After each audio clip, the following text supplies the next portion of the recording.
to our next panel. Jim, I'm going to hand this off to you and let you introduce everybody. Okay. That sounds good.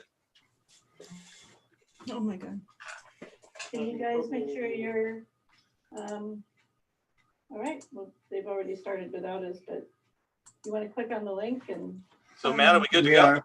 Hang on. Oh, I think we've got a couple stragglers. No problem. Well, This is a video. We're going to introduce the film first, Matt. Sure, would you like for me to go ahead and play it? Not yet. I'll give it a little intro and then we can play. Okay, Ruben left. Do you have the email, Kathleen? Just click on that link that says click to join. Yeah, we're over there. We're just, I can't. Oh, well, then you need to leave here. Okay. Yeah. Just leave meeting. It's down in the lower right. Yeah. there, here. Okay? Leave that one. There. Okay. Yeah. And then There you go over go. that one. See if that works. Trying to get the video on. Other video. We're in, oh, there. Okay. All right. Is this right then? We're in the wrong room. We got to leave Yeah, this you one. need to leave this room. It's Leave that one.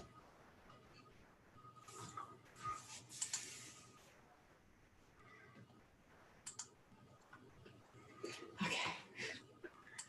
All right, I think we made it all over here. Excellent. Thank you, Matt, for waiting for us. Take it away. I think we're all here now. I like Matt. Dad. Yeah, I was just about to let Jim introduce everybody. There we go. Now we're all here. Hi, everybody. Welcome to CTN Live. Jimbo, take us away. Okay, well, welcome to Oilspot Lipstick Reunion. We've got all these wonderful people who were on the crew of making this wonderful film a little over 30 years ago in far western Glendale. They were a tiny group of rebels, enthusiasts, faithful believers that computer graphics, or as everyone knows it today, CG, could be used to tell stories. Believe me, at the time, no one was asking for this. There were few successful examples to convince anyone that this kind of tech had a future. And yet, these artists persisted. They poured their hearts into a special film, and after that, people started to notice. It's rare to get to see this wonderful film, and many people don't even know it exists. But we're going to show it to you right now. So here you go, Oilspot and Lipstick.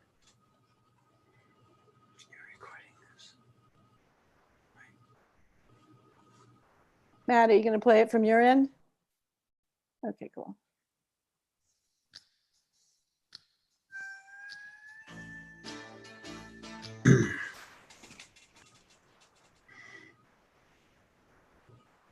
Oh, this is a bad copy.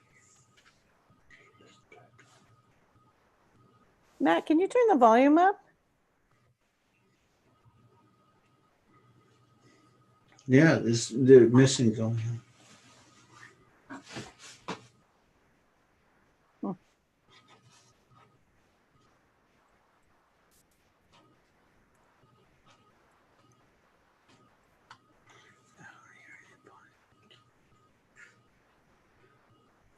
Play it again with the volume.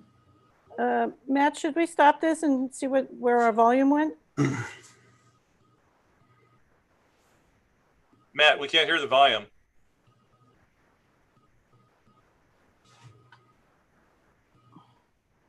And this is really, Sorry about that. A little bit of technical difficulties. it's also,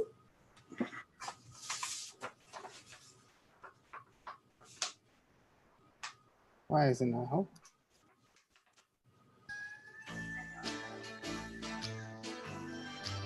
That's a little better.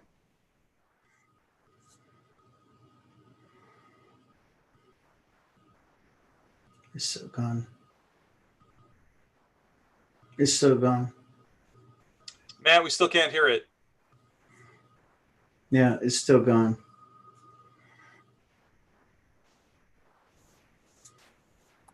Well, let's stop it and let Matt figure out what's going on, and we can Okay. have our conversation. Sure, sure. I think So Jimbo, why don't you just go where you were going to go next? Okay. Yeah. Sorry about that. All right. Well, let's see. I think the first thing we should do is introduce the crew. Then, while we're waiting on the film, Awesome. as soon as Matt has it together, we will show the film again. Sorry for the delay, but we've got Mike Sedino, who was the director of the film. We've got Tina Price, who was an animator on the show. We got MJ Turner and Tad Gigolo, both great engineers who were on the film to help keep all the pieces together. And we got Ruben Aquino, who was an animator on the film. And I was not on the crew. I would just happened to show up about a year later and wondered where the heck this thing came from. I remember seeing it at, they have this convention every year for all these computer graphic people called SIGGRAPH. And I remember seeing it at SIGGRAPH 87 and thought it was a wonderful film then. And then I got to see it again when I started working at Disney about a year later. And I wondered then, and I still wonder today, where the heck did this thing begin? Like, whose idea was it? Where did it happen? What was the, the impetus of getting everything started? How did that happen? Mike, how did all that start? It's a fog to me. Actually, it's not. It's because we had inspiration about new technology that was coming to us, and I was so inspired by the idea of different tools, and the different tools were the creative process with computers as well. And my friend John Lasseter was doing the same thing at the same time, and he ended up splitting off, and I ended up, he wanted me to go over there. I said, no, when we're going to do it here. I wanted to actually do something that was like painting with a new tool. If you ever paint and all of a sudden you get a new brush and you go, oh my gosh, how cool is this? That's where it came from. And Disney actually supported us and said, if you guys want to do this, fine. We'll give you the tools, but you have to do it on your own time. That's the reason why it's called the Late Night Group, because we're insane. Hey, Tina. I'm going to add to that. Speak up. Yeah, I mean, we were starting to do Oliver and Company, Yes. and sort of the mandate was, the CG department that was brand new. We're going to do props. That was our calling. We were going to do props and vehicles and other types of things like that, and help out the effects department. And this was our first attempt with Mike and this amazing team here at doing character animation, which is what Disney's really known for, right? So it's a really amazing challenge. They wanted to do character animation with these primitive tools that were just designed to do taxis and other things like that. So it was a real calling. I'd say it was a calling. Speaking of the tools, I mean, what kind of tools did you have in whenever that was, 1986 or whenever it was big? Yeah, Tad and MJ could speak to that really Yeah, well. Tad Wavefront and version. MJ. Yeah, it was Wavefront, right? Yeah, it was all Wavefront. Wavefront. Wavefront. What's a wavefront? Yeah. I mean, today we've got we've got Houdini, we've got Alias, and we've got Blender, Maya. we've got all those kind of things. But Okay, MJ and Tad, you take over, man. where did that come from? What was Wavefront? Santa Barbara. Wavefront Technology is a small company out of Santa Barbara, run by Bill Kovacs, was the main software vice president of development there.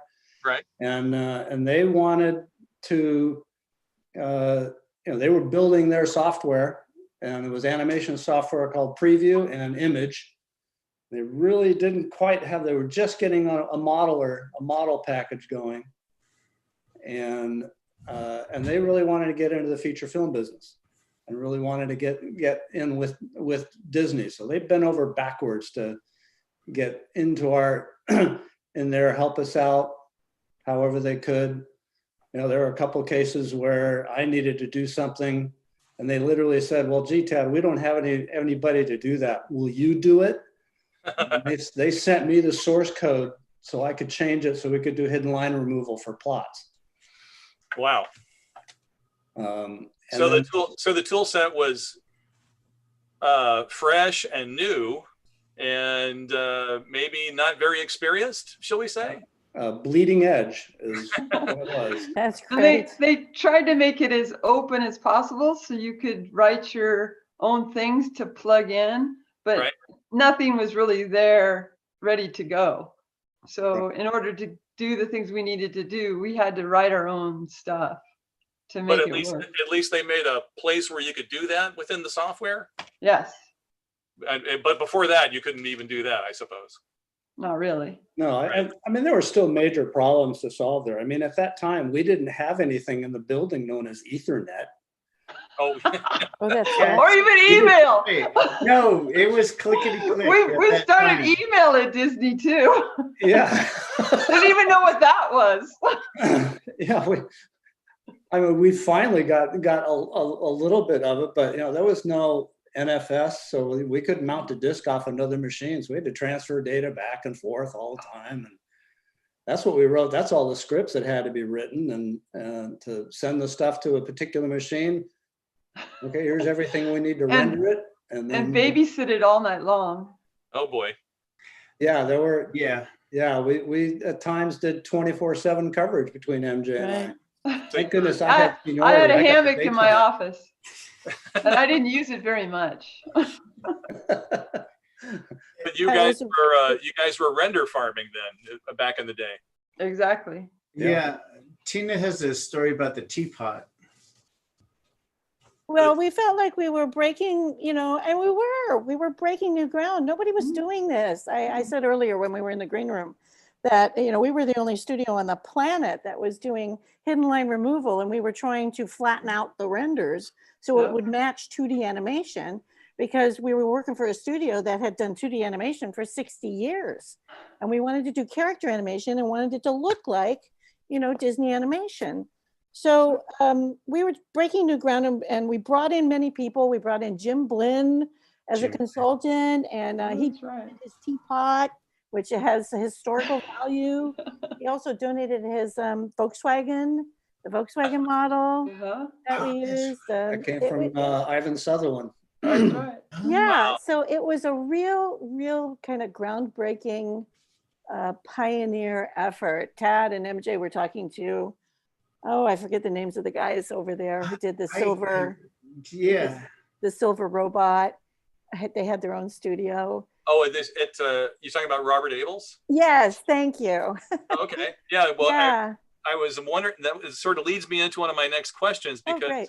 because the design of the characters and the design of the environment and background and everything, it kind of reminded me of some of the other short films that we saw made around this time in computer graphics. I remember Randy Roberts did a film back then called High Fidelity at Robert Abels.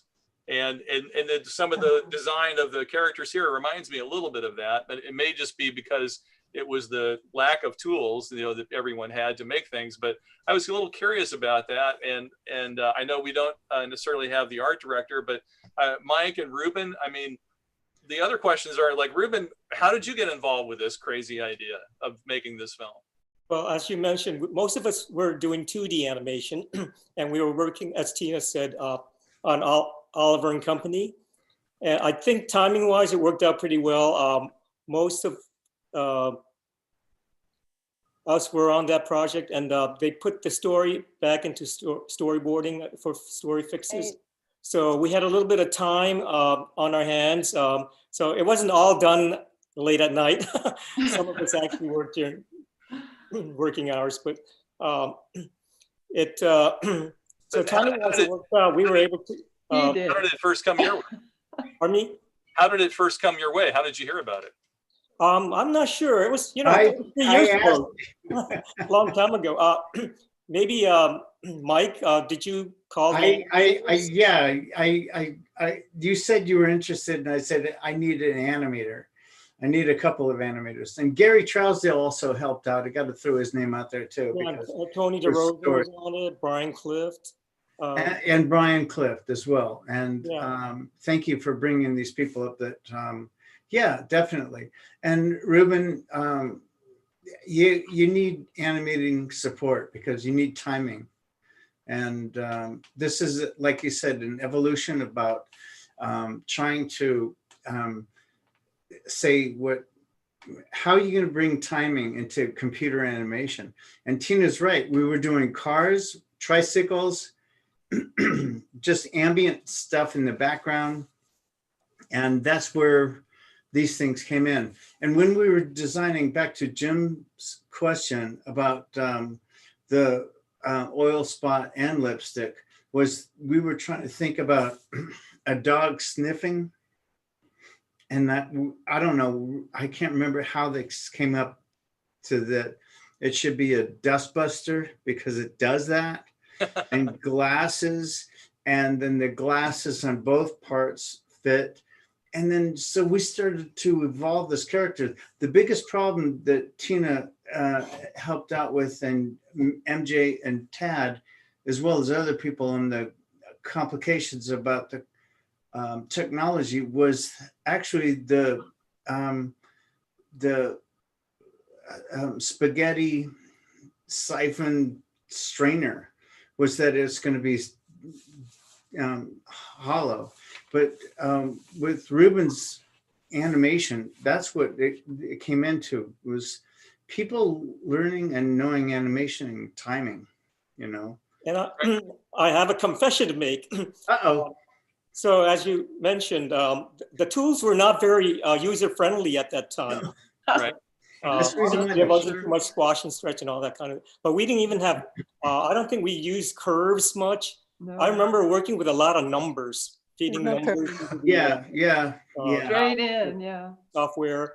So what I wound up doing a lot of times was just animating it on paper, just doing little thumbnails. Oops.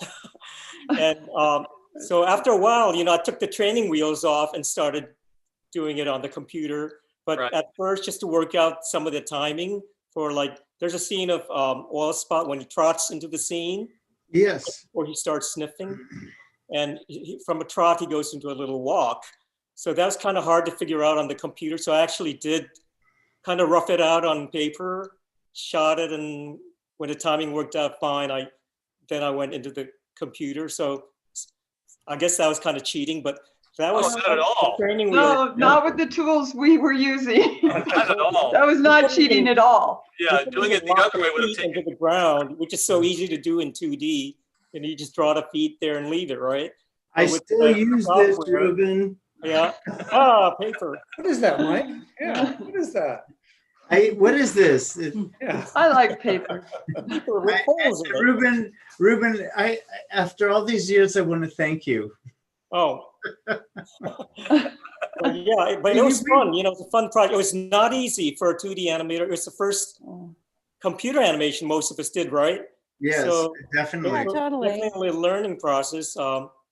And the tools nowadays with squash and stretch and, you know, curves and all that's always the case, Ruben. Oh, much better now. It's always the case. I mean, when I started at Disney, I was 18 years old, I think, and I started at CalArts at 16. But we learned from the 9 old men. There's only one person I missed, but learning the 12 principles is so important. That's the reason why you were on board. Well, I want to say something. I think we were really trying to prove that we could do character animation. I mean, using these tools. Truly. Which hadn't really maybe been done yet. I think Lasseter did his lamp, right? And we wanted to show, I mean, Disney is the animation, you know, king at the time, and we wanted to show that we could do that. I love the idea that it was a junkyard dog because we were trying to design it, right, Mike? Yeah. On bits and piece parts because of the software. The concept. Yeah, the concept. I mean, it was really pretty outstanding. And, you know, Tad and MJ just really, really, really helped us get this done. They never said, no, you can't do that. That's what I loved about them. They never said, no, you can't do that. No, I'm sorry, you can't do that. You know what, Tina, I gotta go away and do it. Then we'd always slink back to my office or MJ's office and look at each other going, How are we going to do this? Do this, right? Tina, you went and promoted MJ and Tad, which I applaud you for. But Tina, that wouldn't have happened if it wasn't for you. That's right. Oh, you know, it was a team effort. I mean, I think we. I mean, you were right there. Mhm. We sat next to each other night after night doing this thing. Yeah, pulling our hair out, right? Was Trying to there figure. too. Ruben would come in later, and it was just a phenomenal effort about, staying awake. It's just really because you had a feeling about doing something, your art, and to create, like you said, to create something that was exploration, doing something that was new. And I love that idea about doing something that was new. I still want to do that to this day. I wanted to actually make painting in 3D. I mean, Well, that's the spirit of it for sure. It I is. mean, we had, if I remember right, we had 2 machines. Am I right, Tad? We had 2 machines, 2 Silicon Graphics, Yeah. SGI boxes with wavefront software, polygonal based, point to point to point to point. Oh my God. Right? Yeah. Just 2 of them. And no rigging. There were no rigs. There No were no rigging. rigs, I no know, rigs. man. That's the reason why the elbow popped. Dad. That's right. Nothing was connected No for rigging sure. was there. And then Everything needed to be animated. So you actually had to animate every piece. Every Yeah. piece. Well, Enjoying. wasn't there a hierarchy, Tad? Wasn't Yeah, there? it was all forward kinematics, but yeah. Yeah, we had the Yeah, but overall it- hierarchy, but Yeah, but it didn't was- work like today. Look at Ruben laughing. He's going like this. I hated that. That's when you guys would curse the system. Oh, we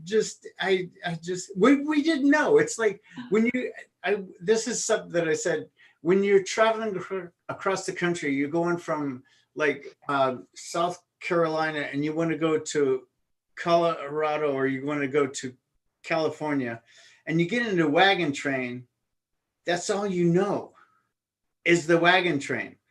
There was no railroads yet. right. You had to get in the wagon train and go across, and if it wasn't for Wavefront, that was the wagon train. It was just, we had to get on the wagon train and go. I can see the little Conestogas going right across the screen now. So could we check in with Matt to see if he's got the sound figured out? Oh, sure. No, he said that it isn't playing. It's not. Matt, do you want to try again? Okay. Thanks, Matt. I hope we get a better copy.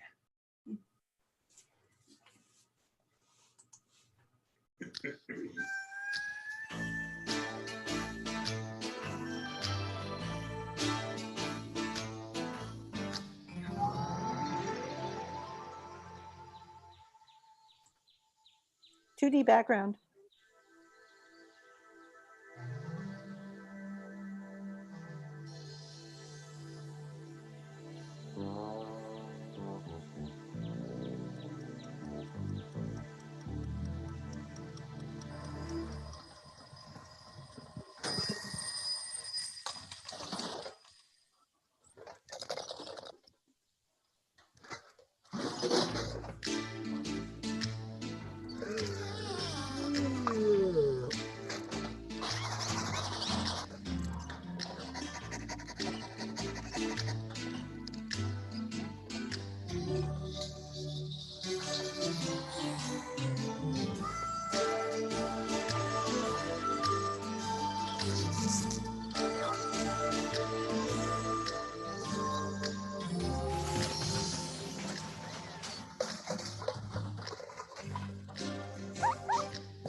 Good old Mike's Motel. Yay. It's pretty incredible looking at that. You see the textures all stretching on things. Oh, and- yeah. Right? And I remember getting that kind of, what was that? The sparkle on the wrench that was thrown. Right. The sheen of light, Oh. that was a very big deal. Yep. It looks so primitive today. Doesn't it? Amazing. Bravo. Yay. Yay. We actually did get some squash and stretch on the nose. That was kind Yeah, of right? cool. Good stuff, man. Good stuff. No, the animation looked great.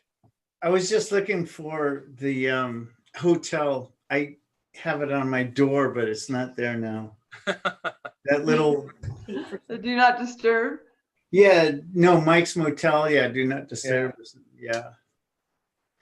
But There's amazing stuff in there. Yeah, the somebody's saying in the chat, gee, I want to see it again, maybe, just to catch anything that I missed. They said the texture and the lighting looks great.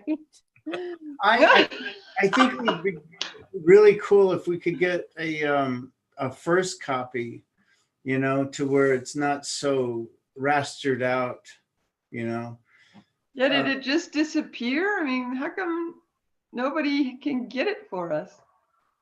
Oh, yeah, exactly. I mean, my mom has a better copy than we do. You know, and I can't get that from her because, well, she's 87 and she's not sending stuff over, and I don't know. It's just tough. But we're I gonna think find. it was really great to see it, though, Tad. Thank you so much for bringing that. Yeah, Ted, that was awesome. I mean, It's not anywhere online or anything. Maybe I it'll haven't seen it in Plus. 30 years.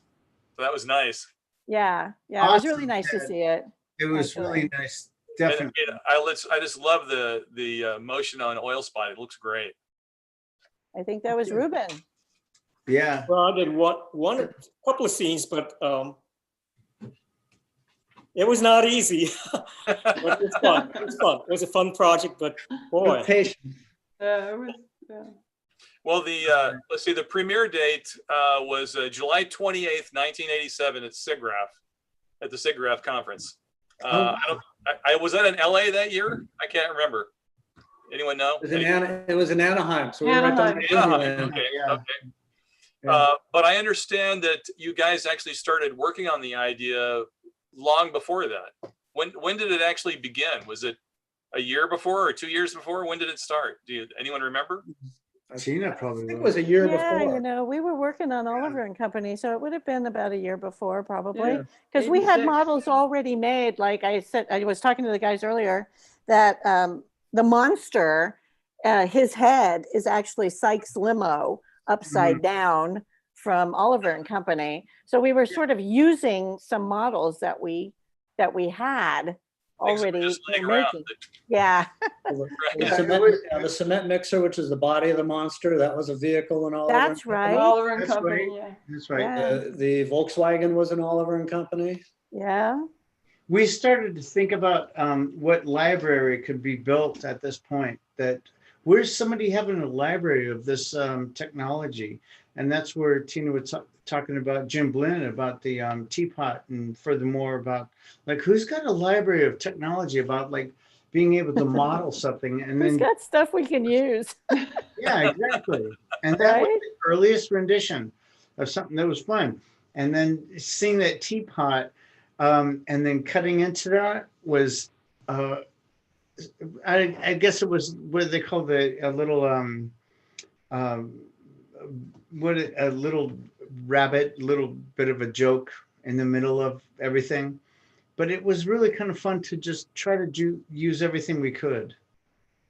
Right, just find things and try to put them together and make something cool, basically. Exactly. Yeah, I think even the gear. I mean, I pulled the gear from old stuff from Great Mouse Detective, and That's cool. and some of the modeling techniques we use going back to, Mike, if you can hold up that big white thing that you have with the holes in it.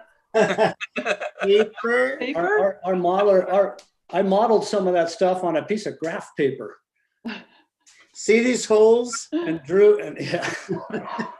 Ruben knows these That holes. helps you line stuff up. Yeah. Oh, I that's still- right. Yeah. I use graph paper and then hand input the stuff into still use this thing.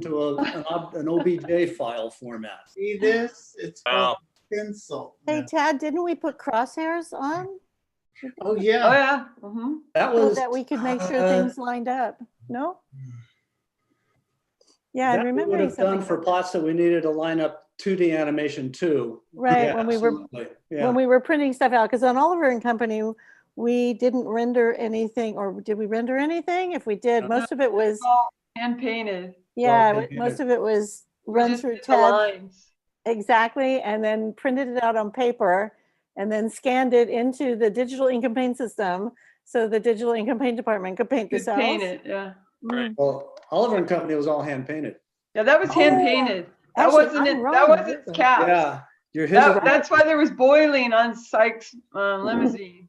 You Yeah. could see the boiling on it because we Yeah, didn't you're render 100% anything. We right just there. But in this case, you guys rendered out everything like you would in CG, trying to keep it fairly flat looking. And then did you have to sort of composite the lines back over? I mean, Yeah. how did that what was the pipeline? Well, I actually wanted to actually change a thought where I know everybody's going to do this rendering of 3D animation, and it just looked so sterile. And I wanted to actually adopt a little bit more of the quality about 2D animation with a line. And then so to adapt that on top of a 3D object was twice as much effort and twice as much work. And MJ's smiling. And 3 times. 3 times. Okay, it was probably 3 times. And so that's what's missing on this this showing that we could just see is like the one behind you, Jim, is showing a little bit more of the quality about the line work, about the line work on top of 3D was something that I said I want that. I want to be able to like push this perspective on art and animation, and to conceal it as being something more of an art form where it's animated. And I remember seeing people's heads turn on this one. Look at Tad sitting there like, it's true. I mean, it was really a thing that they're going, are you serious? Well, Mike used to say, people's heads turned. MJ's and my heads were spinning trying to work. No, we were spinning because we really wanted to do it, but we had really we had no way of doing thick line, thin line, because look at the beater on Lipstick's hair. See how there's really thick lines there? So well, thanks for sharing this now. well, it was a thing we tried to do, but it's there now. But wow, oh, it's all the lines are the same width. Oh, Yeah, how do you? but the holes on the strainer was the biggest problem you guys ever had, was because it was transparent. And Tina remembers this part, I think, was because it had to be. Yeah, we ended up matting it, didn't we? Instead of making it a model. I think so, yeah. I think we matted it. I can't remember that. It was too, you guys. the holes would move everywhere. It was a real pain, I yeah. think we ended up matting it and not having it be actual holes in the. Yeah, some of the genesis of that is that at this time we were just doing research and development for the CAPS, for the digital ink and paint system, which came online about a year later. Yeah. And we had just gotten some of the first Pixar image computers, and so I worked with, I think it was Jim Houston or Dave Coons, and to use the Pixar image computer in order to do the line work. You know, I think, Tina, we took a trip up to San Francisco during that time for that purpose. Yeah, the Disney Studios was very supportive of this new adventure we were all going on with CG animation, and and sent us up to, with Tad and the rest of us, sent us up to Santa Barbara to go visit the Wavefront company. What, did we go up there for more than one day? Didn't we stay Well, up no, we there? went to San Francisco to meet with John Lasseter and his crew. I don't Yeah, we also went up Okay. there. Yeah. Cool. Yeah, that was that one spiel that I think Ted was talking about too. But I remember meeting with several people at Wavefront constantly up at. This is what I'm saying. I mean, there I was know. something happening. There was something happening in a lot of places at that time. I mean, Robert Abel was writing code and a proprietary software. They didn't know what they were doing. They had machines the size of Volkswagens, you know, to render stuff. And the next thing you know, Wavefront and other companies like that developed these kind of turnkey packages, right? That was like the first thing, turnkey packages. And it was really an amazing time. It was happening all over the place. And Pixar was writing their own code. They had their own code that they were writing. And Tad and MJ were creating code and implementing off-the-shelf software together, trying to bring all that together. I remember MJ had so many scripts, and she always used the number 2 in the title of the script. It was this to that. Something else, yep. Yeah, this to that. We had to convert everything to go Yeah, from everything needed to be converted to different things constantly. OBJ to RGB. We could zigzag in our way to get to the finish line, right? Am I right? Do you remember that? Yep. You guys are awesome. That's so fun. There was one other key spot that the film, I don't know, we didn't go into the film with this in mind, but again, with CAPS coming on board, we wanted to show the ability to do digitally generated multiplane scenes. Because at the time, multiplane scenes for 2D film were extremely expensive to do. Upwards of $250,000 for a shot. But you're talking about that whole opening push in with the camera into the there are a number of multiplanes in there, and you know, feature films that would have 1, maybe 2 is about all they could afford. Right. And those multiplane scenes too, they could only have like 3 or 4 levels to them at most. And if we, you know, looking carefully at Oilspot and Lipstick, we had 4 multiplane scenes in the 3 in a short, and one of them had 10 levels in it.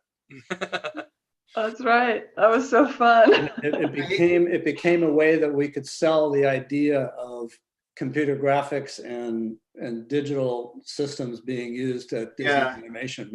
We did separate that artwork with the idea that we were multiplaning even on the first camera shot, where we're introducing, and the sound happened at the beginning. So we separated and multiplaned and coming into that junkyard yard, and with the wire coming over the fence. And I remember you guys just going, "What?" Oh God, I remember that wire was the hardest thing to get textured lined up and all that. Sorry, just do it. Oh, And then we really pushed the limits with Rescuers Down Under. Oh, you know what? That opening shot. You know what? Oh my God. That one just about killed me. MJ, let's talk about that later. But I wanted to talk about Rescuers, but another time. But it's pretty amazing. I don't mean to interrupt, but this particular short led to all of that. Well, one thing real quick, on the Cartoon Brew did their article 3 years ago in 2017 about the film, and you can still go look that up. I put the link in the chat. But one of the people who commented on the article they wrote was Tony Bancroft. Yeah. And Tony said some cool stuff, so I thought I would run that past you guys. Please do. He said a lot of people don't know this, but the work that they were doing actually preceded Luxo Jr., but was released after Luxo.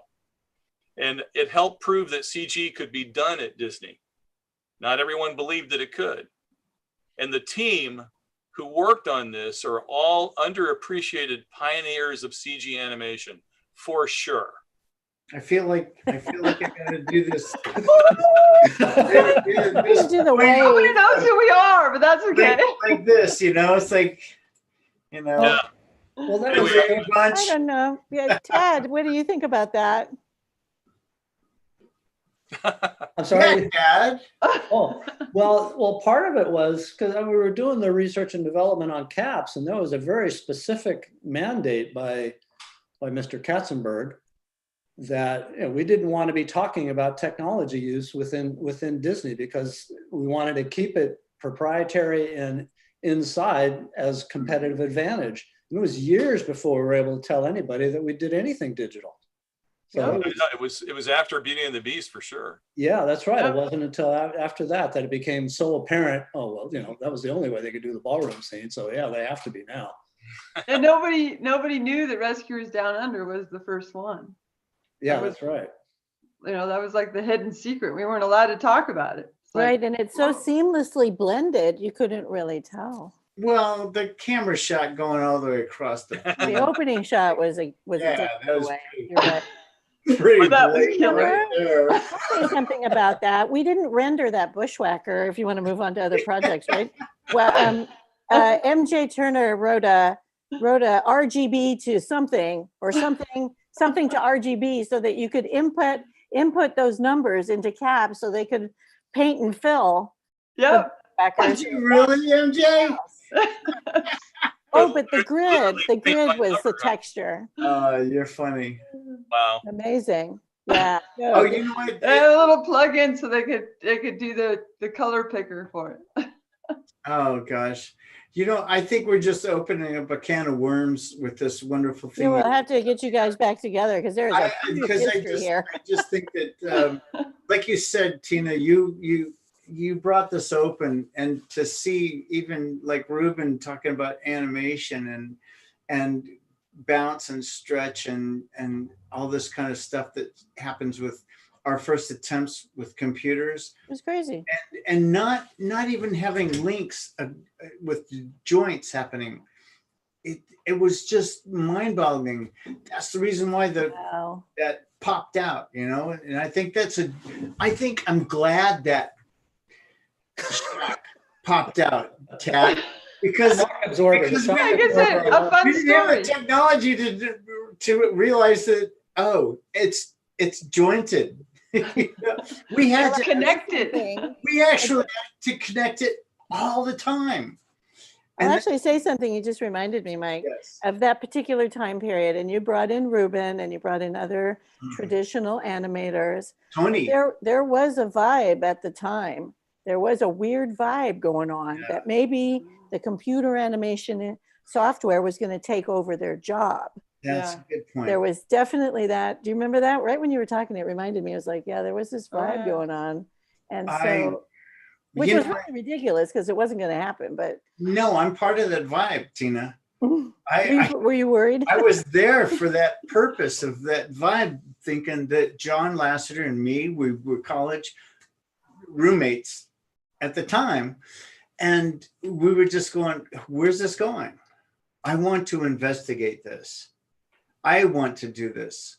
If this is the new frontier, I want to know what electric guitars sound like, that kind of thing. And I'm still going retro.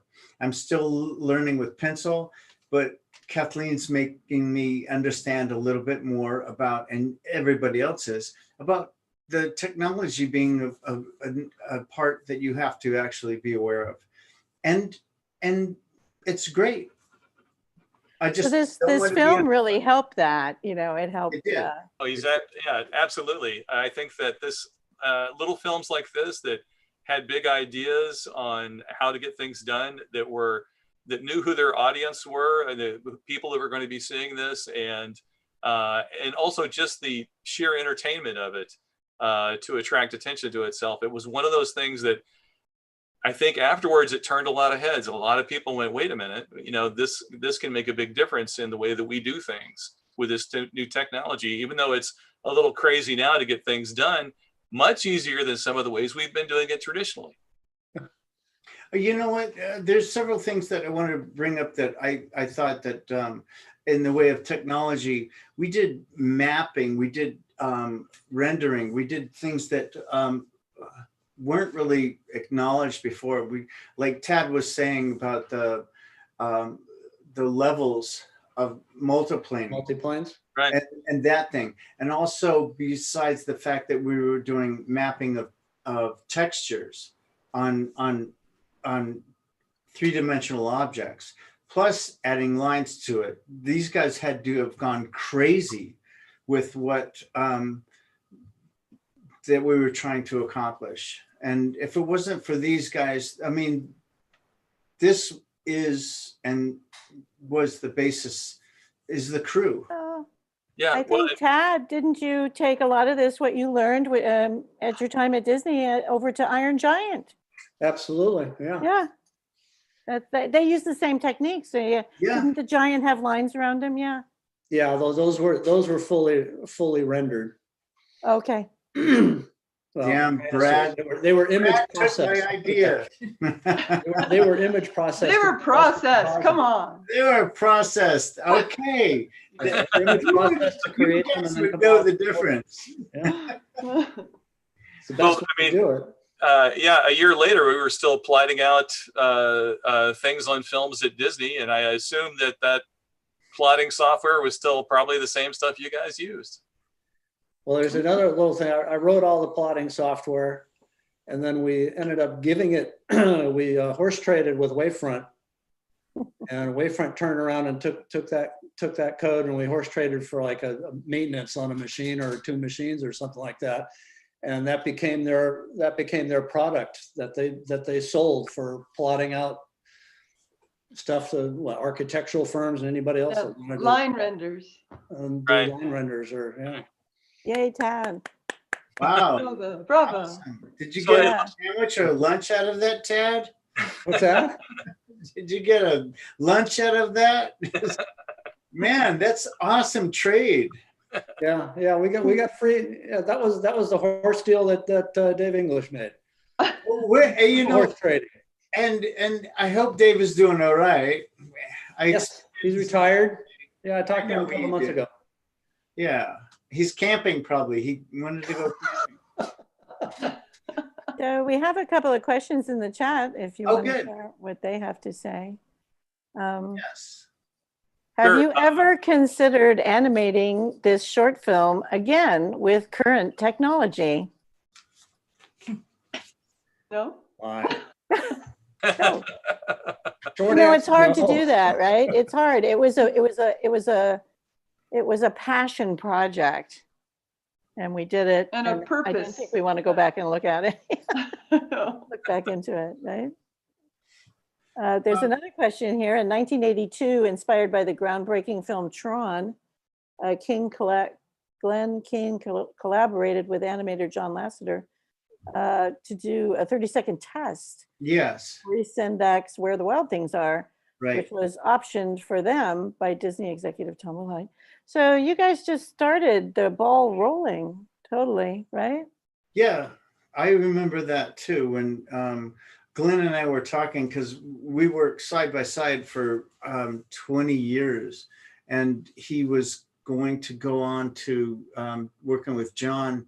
This was when I think he was splitting up with and doing Where the Wild Things Are, was trying to implement the idea of two-dimensional 2D drawing with a 3D background where it moves. And so they were really experimenting on that. So it all was sort happened of about the the same time. opposite. It was the opposite of what, Mike, what you did with Oilspot and Lipstick. You had 2D backgrounds with 3D characters.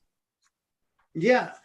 And Kate brought up a point too. We were trying to find out who the art director was for some of these backgrounds were, and I wish I could. Wasn't it Fred Klein? Oh, that's right. Right. Thank you. You're welcome. Yeah, the credits are actually on that Cartoon Brew article. Good. And it's got Fred listed as the let's see, I remember that. is the layout artist. Good.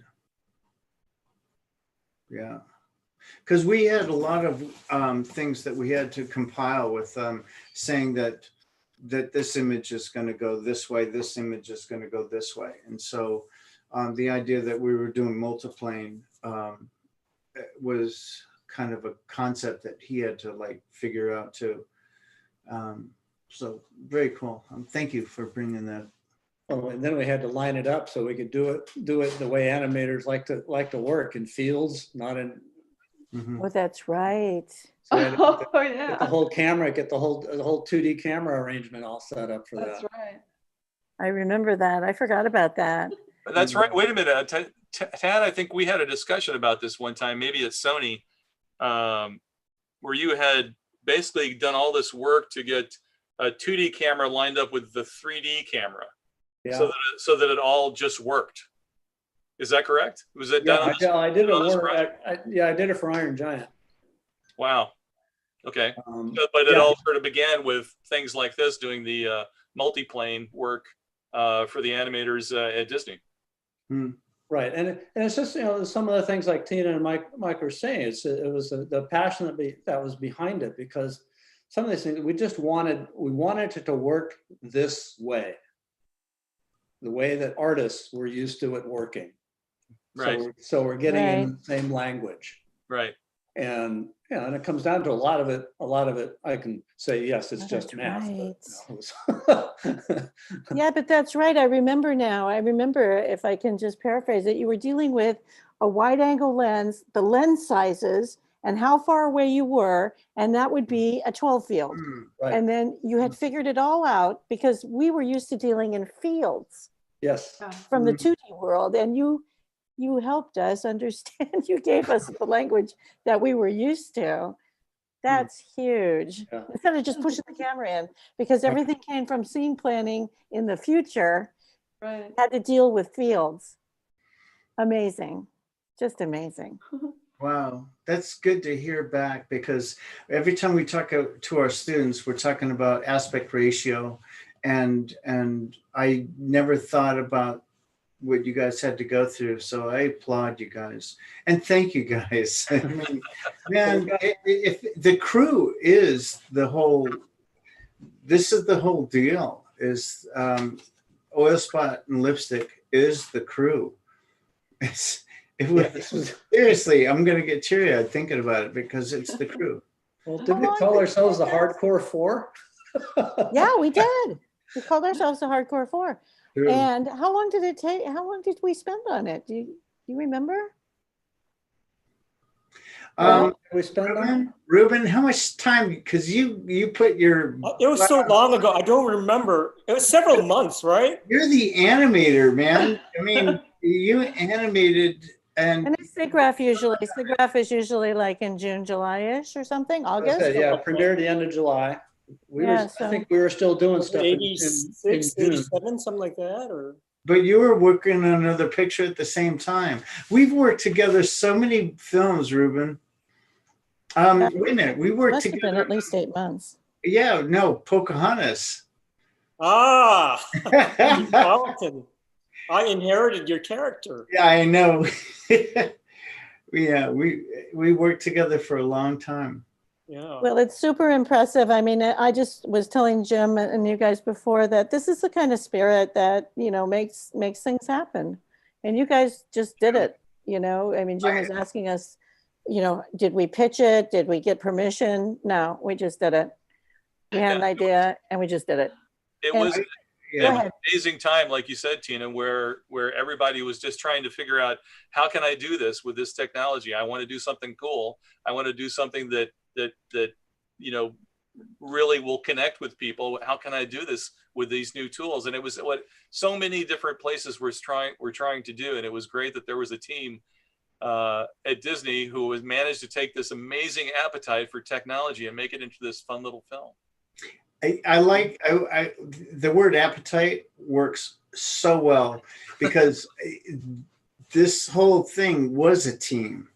It wasn't one thing, wasn't one person. It was a team that had the appetite to just go, we need to explore this, Right. you know, and the technology, the animators, the artists, and the background, and the everything happening. And it's a collaboration about this effort that just really needed to be done. because it was there. It was sitting in front of us. It's sort of like, hey, you having a Thanksgiving dinner. Everybody wanted to eat. Yeah, and it's really inspirational for young people today. I mean, the tools that they have are a heck of a lot easier to use than what we dealt with. And, We did it because we didn't know any better. yeah, exactly. We didn't know any better. When I'm teaching and when Kate's teaching, we say, what tools are you using? Because there's maybe 5. And everybody, the point is, do you have story? Do you have performance? Do you have appeal? Do you have something that comes out of this? Right. I think that's what you were trying to interject at that time. Mm-hmm. Is those things that you just talked about, because we were in a world where we were just a support team. We were doing taxis and staircases and chandeliers and things like that, which is great. I mean, it was really amazing to help out in that way, but you wanted to interject story and those things that you just said. And you guys really rose to the occasion for sure. For sure. Well, I think you can say that about everyone involved. Everyone rose to the occasion. Yeah. It was, I mean, wow, thinking about the engineering appetite this little film had is like staggering. So I applaud you guys again. I mean, that was just incredible. So that you managed to get that much done for, in such a short amount of time. Seriously. I mean, that's 8 months on a little film like this is in your spare time. I mean, come on. That was tough. Felt like 2 years. Well, it was probably 2 years worth of effort crammed into 8 months. Look at MJ smiling. I'll just bring back, because I'm remembering the washing machine that we had in there. That was our whole 600 megabyte disk. Oh God! Oh, that washing machine. Yeah, Oh that my washing God. machine. There you go. Yeah. Oh, did it quit once Oh on us? my God. Yeah. That's amazing. Well, I've thoroughly enjoyed this. I think we're getting close to our Okay. time. Jimbo, do you want to help close this up, or? Well, no, I just, it was wonderful to hear the stories. It was wonderful to hear. I mean, it's the first time I've heard some of the stuff that you had to go through engineering wise and the challenges presented. And of course, to see the animation, the exact scene you were talking about, Ruben, where Oilspot comes trotting in and then walks over to sniff down at the can. I mean, just things like that. It set it up so beautifully. And yet, after you did it, like you said, cheating with real animation, right? You then had to go in and figure out what the numbers were to get all those pieces to move. I mean, that's just mind blowing, especially as being like your introduction to computer graphics. I mean, a lot of us, me included, probably wouldn't even, oh, come on, get real. I'm not doing that, especially back in those days. An amazing animator with great talent. Yeah. And And patience. Do this. I mean, even Ruben, larger persistence, an appetite for getting it done, as you say. Yeah. But a wonderful little film and certainly a pioneering effort by all. And thank you all very much for coming and doing this. It's long overdue. It's gonna make me cry now, but. This is great. Thanks for getting us together. Wait a minute. I gotta do this share out to Tina, because Tina was the spearhead and so many of this parts of the project with Oilspot and Lipstick. She was up there early in the morning, and I'm about to get teary-eyed too, thinking that I've been sitting next to her working till 4 a.m. And Tina, That's crazy. I applaud you completely, because you're an amazing person, and your work and your contribution to this film.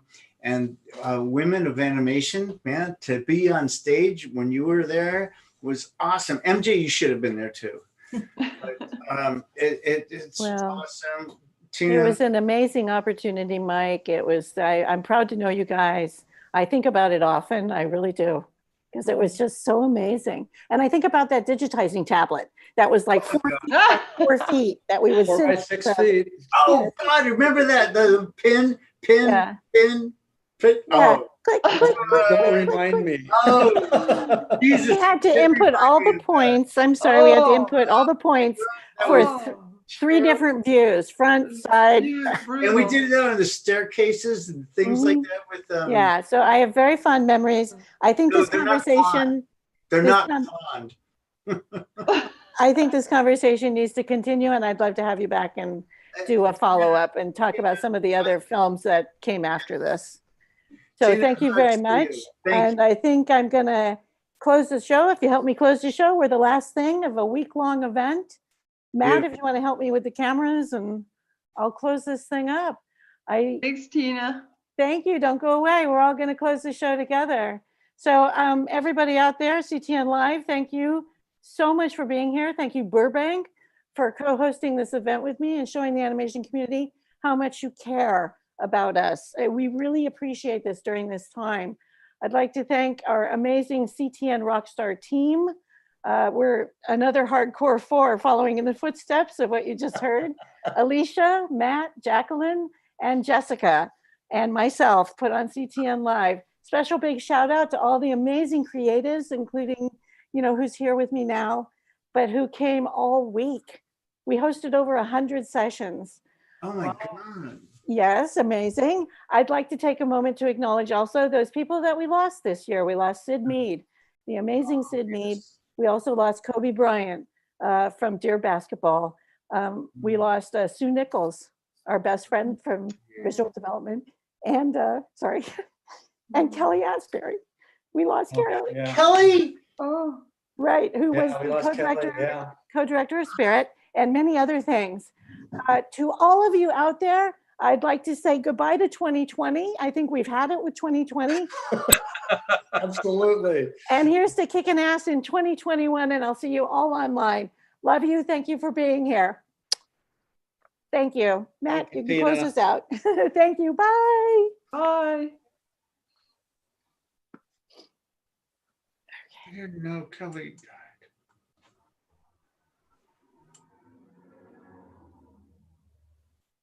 All right. We're gonna play it again. Yeah, it looks like.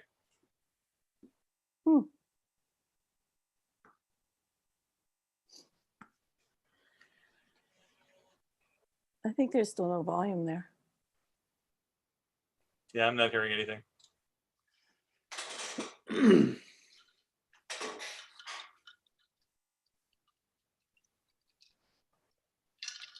There's that barbed wire.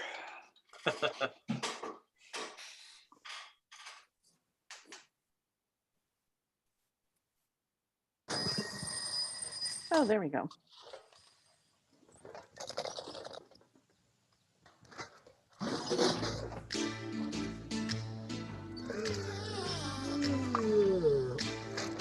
We never did talk about how we cheated all the shadows.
Good old plain rack dog food.